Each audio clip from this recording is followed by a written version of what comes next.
Alright, what's up, y'all? I've been working on cleaning up the bed and planting a couple more bags. It's hard to tell right now because there's just so much going on inside the garden bed, but it's kind of a forest back here on this gate, and I've got much of that cleaned up. I plan on putting some higher grow bags right here in front of us, right behind these Santo Domingo casabas. I plan on putting some higher grow bags right there and right here, but I can't do that one until I do this one.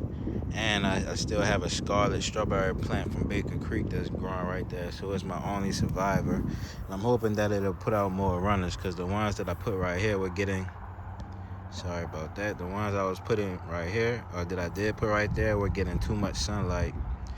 So they dried out. I need to work on my mulching when I put down certain strawberry plants. But while we're on the subject of strawberries, I wanted to mention a variety that's actually been tolerating the heat very well in my climate. So this is Scarlet. Well, you're already familiar with it. This is Scarlet, or Fragaria virginiana. The wild one, there's two Scarlets basically. This one is Fragaria virginiana, and Scarlet from Baker Creek is apparently a Fragaria vesca. Oh man, I need to get a vacuum soon. Look at this. Look under these leaves. These are the pests that eat up the melon vines. Let me see in front of us. It's the camera. There it is. In this corner right here, man. I need to get this leaf off of there. Oh, look at y'all starting to scatter. Let's get them out of that. Oh, they all jumped off. Dang. That was a lot of them too. So it's those little orange bugs, those leaf-footed bugs. So I'm not gonna worry about those right now, but I do need to get a vacuum because they've been propagating like crazy. So basically what I'm gonna do, I'm gonna take a couple of these containers. I'm hoping that the strawberries are already rooted. I'm gonna pop some of those runners off like that. And I'm gonna pop these into a fresh grow bag that I just planted not too long ago. There we go, pop that one off. Separate these two. Oh, I gotta just take them together. So, yeah, I definitely gotta get those little orange bugs out of there because I don't want them killing off my melon plants. So I'm gonna have a lot of melons, especially Lila Nau, Sweet Glow. So these are, I believe this is either Sugarloaf. This is Kawe Sugarloaf that I ordered, and I replanted the top. Kawe Sugarloaf, you can only order this as a pineapple fruit, and they are expensive, I tell you that. But you go to Kawe Sugarloaf or KuweSugarloaf.com or something like that, and you can Google it and it'll pop up. It's either that or white jade, but I do believe it's called Kuwe Sugarloaf pineapple because of how the leaves look. Whatever variety it is a white flesh pineapple. So I'm not confused on that part. So let's get this camera set down and tilt this into our view. Okay. Alright, and all we're gonna do is just pop these. These are very drought tolerant compared to my other strawberry varieties. So let's see how the root system looks on this one. It's been in this container for about a couple months. So not too much of a root system to show. So I'm just gonna dig some little holes here and there. Pop that in, and since it has some runners connected to it, all I gotta do is sit those runners on top of the soil and they will root themselves. So I'm surprised these didn't develop that much of a root system considering how long they've been sitting. No issue there though, but it was just a surprise because you would think there would have been more growth going on. So here's another one. This one also has 2 runners hanging off of it. One thing about this variety, this thing sends out runners like crazy. There goes some root. Some beautiful little roots there, right on the side. This thing sends out runners like crazy. But it's good at surviving in my climate. But not only that, the variety is delicious. I wouldn't try to just grow it because it could survive, but it's delicious. And I want to make as much, well, not make room for them, but I want to plant as many as possible so I can enjoy a lot of these fruits, and so I can possibly bring them to market. So since they're not putting out any real dense root systems, I'm just going to plant them a little bit closer together. All right. So that's 2 planted, or 2 containers planted, about 6 plants though. And then we have this single one here. So this variety measured a 26, if I'm not mistaken. I measured a 26 bricks. And this one, the root is kind of reaching to the bottom. You can see a little bit of some webs there, or some mildew webs. I don't know. But this variety had measured a super high bricks basically, and it's an abnormal bricks level. It actually had a sweeter bricks, higher bricks than the sugarloaf pineapple, which is one of the second sweetest fruits I've ever measured. So sugarloaf actually has a bricks of 20, and that's extremely high. When you eat a sugarloaf, you'll, oh my goodness, number 1, it melts in your mouth. Number 2, let's go get a couple of more Fragarius. Had some water on my screen there. Sorry if the wind from my breath was loud. Stuff landing on me. But so yeah, the sugarloaf will basically melt in your mouth. Just grabbing these here. That's about 4 of them. Uh-oh.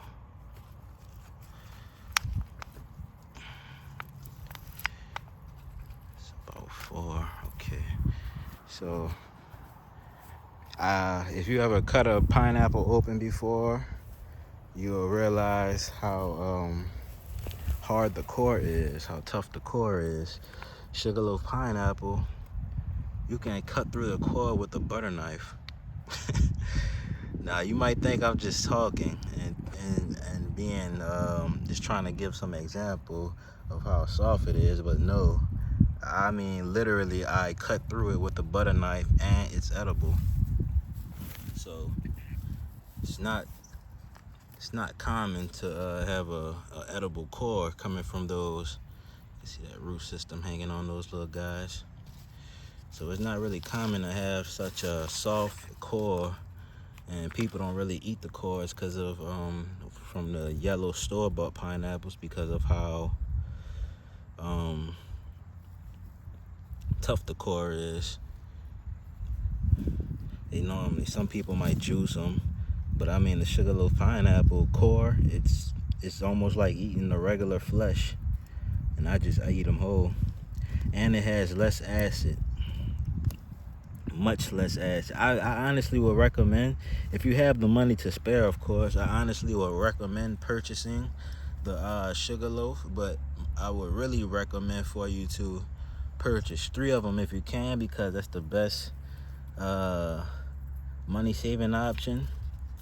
But of course only get what you can afford. But if you only purchase one, you might end up spending $60 for that pineapple, because the pineapple, the last time I purchased it, it was $30 per pineapple, and it's about $30 for shipping. It may be more now because of inflation, but it was $30 and $30. So buying 3 of them, you still spend the same amount on shipping, and and you get more pineapple. So you get more pineapple for your buck. I honestly may do more in here, but I'm gonna do them by myself. I just wanted to bring y'all along on this little slight planting that I'm doing. I'm hoping to see the results of how these will perform in a grow bag, because they've been the tripod out the view. They've been doing so well for me. I've just in the ground, I have, those aren't the only plants I have. It's just these weeds right here have covered up the plants, and I need to plant higher bags right there, but I can't do higher bags until I circle around so y'all can get an idea of what's going on here. I can't do higher bags over there until I circle around here. So I'm planting them side by side against each other, and I can't just randomly put bags anywhere. I literally have to do a line of them. So when funding allows, I'm gonna start working right here, and I'm gonna work my way through here. You can see I have some higher bags back here. I just need to pull those weeds out. And I'm gonna plant some more stuff there. And then once I make it to this area, there's hundreds of scarlet plants that you cannot see right now. But if I pull a grass back, it's super visible. And I'm just gonna pull these up basically and put them into grow bags. A lot of scarlet plants. Literally, there's a couple hundred. They send out runners like crazy. I've never witnessed them not send out runners yet. They've been sending out runners all season. So you can see even right here, a big scarlet patch, Fragaria virginiana. Now it doesn't have a yield like the scarlet from Baker Creek does, which is Fragaria vesca. It also doesn't have they have different scents, different flavors. And the real biggest difference is the yield. I'm gonna experiment and see, and I'm hoping that grow bag I can have a larger yield, but I'm gonna experiment and see how I can increase the yield. But as far as runners are concerned, there's no shortage of it. So that's a plus in my book, because if I can have a lot of runners, I can still generate a lot of fruits. But I would still rather have a large yield within a small space instead of having a large yield in a large space. But considering the flavor of this variety, you gotta give and take some things. If it's that good, you just gotta give and take. So that's scarlet, Fragaria virginiana, hundreds of runners in there. And this isn't even a grow bag right here. This is actually this is the soil that they rooted into. They're back here in the grow bag though. Carrot tops are just all over. It makes it tough. So that's that, y'all.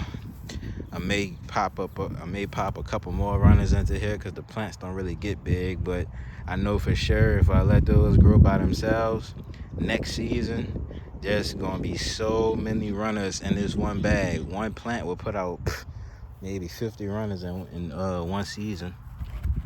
So we're just gonna take some of this fresh rainwater here, and to help these guys get a boost on their growing journey, I'm gonna pour some of that rainwater in there. Rainwater is a natural fertilizer. I've never seen anything not grow good from rainwater, honestly. And since we have a little more rainwater right here, before that sun evaporates it, we're also going to use this. All right. I tell you what, I absolutely love this variety, and I absolutely love Sugarloaf. White Jade is supposed to have a similar sweetness to Sugarloaf, or a similar Brix level.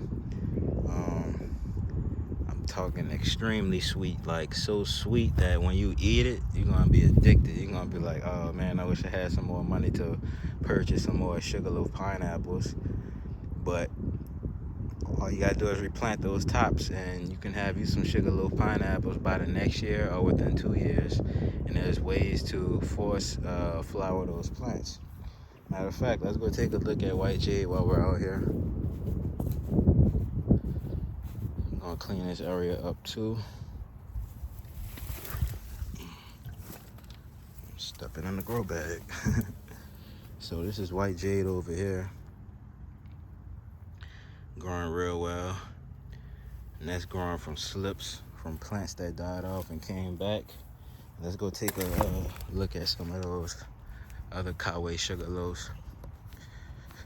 Tell you what, that Gorilla cart, I like to fill this thing up with water, and I bring it to the areas of the garden where a hose can't reach, and I just use that little watering can there, and I get to watering with that 50 gallons like that Gorilla cart can hold.